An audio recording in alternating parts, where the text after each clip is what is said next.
சற்று முன் கிடைக்கப்பெற்ற மிக மிக முக்கியமான செய்தி ஒன்று வெளியாகி உள்ளது.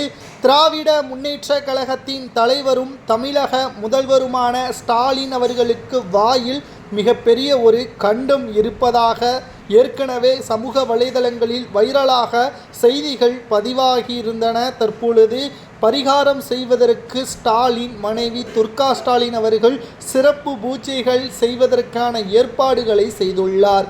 இதில் வேடிக்கை என்னவென்றால், கணவர் கடவுள் பக்தி இல்லாதவர், மனைவி கடவுள் பக்தி உள்ளவர்.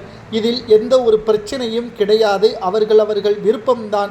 ஆனால் தனது கணவர் இரண்டாவது முறை வெற்றியடைய வேண்டும் என்று சிறப்பு பூஜைகளை செய்கிறார்தான் ஸ்டாலின் அவர்களது மனைவி துர்கா ஸ்டாலின் அவர்களது செயல்பாடு பரபரப்பை ஏற்படுத்தியுள்ளது.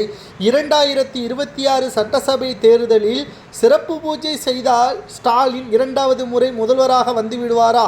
பல கோடிகள் சொத்துக்களை ஊழல் செய்து மக்களின் வயிற்றில் அடித்து குடும்ப சொத்தாக பெருக்கிய உங்களுக்கு எப்படி இரண்டாவது முறை முதல்வராக வர வேண்டும் என்ற ஆசை, அதுவும் சிறப்பு பூஜை செய்வதால் கிடைத்து விடுமா? மக்களுக்கு நல்லது செய்தால் மக்களே ஓட்டுக்களை செலுத்துவார்கள்.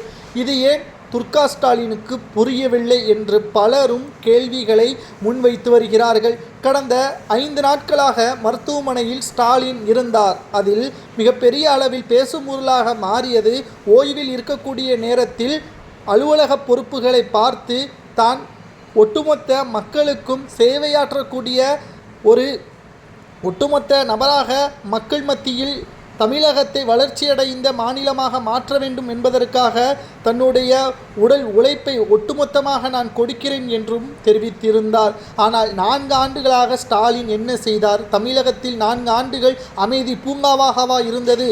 லாக்அப் உயிரிழப்புகள், தமிழகத்தில் நடைபெற்ற மிக மோசமான செயல்பாடுகள், குறிப்பாக பாதுகாப்பு இல்லாத சூழல்கள் அனைத்தையும் நாம் சொல்லிக்கொண்டே போகலாம். திராவிட முன்னேற்ற கழகத்தின் ஆட்சி மிக மிக மோசமாக இருப்பதை நம்மால் இதன் மூலமாகவே தெரியப்படுத்த முடிகிறது.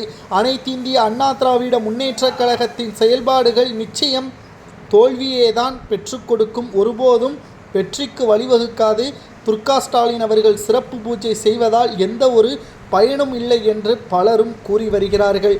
ஆனால் ஸ்டாலினுக்கு வாயில் கண்டம் இருப்பது உண்மைதான். அவர் வாயால்தான் இந்த முறை சட்டசபை தேர்தலில் தோல்வியை தழுவப் போகிறார். மீண்டும் 400 வாக்குறுதிகளை மக்களிடம் சொல்லுவார். அதன் மூலமாகவே திமுக படுதோல்வியே தழுவும் என்று எதிர்க்கட்சியினர்கள் பலரும் கூறி வருகிறார்கள். இதை பற்றி உங்களது கருத்துக்களை மறக்காமல் கமெண்ட் வாயிலாக கூறுங்கள்.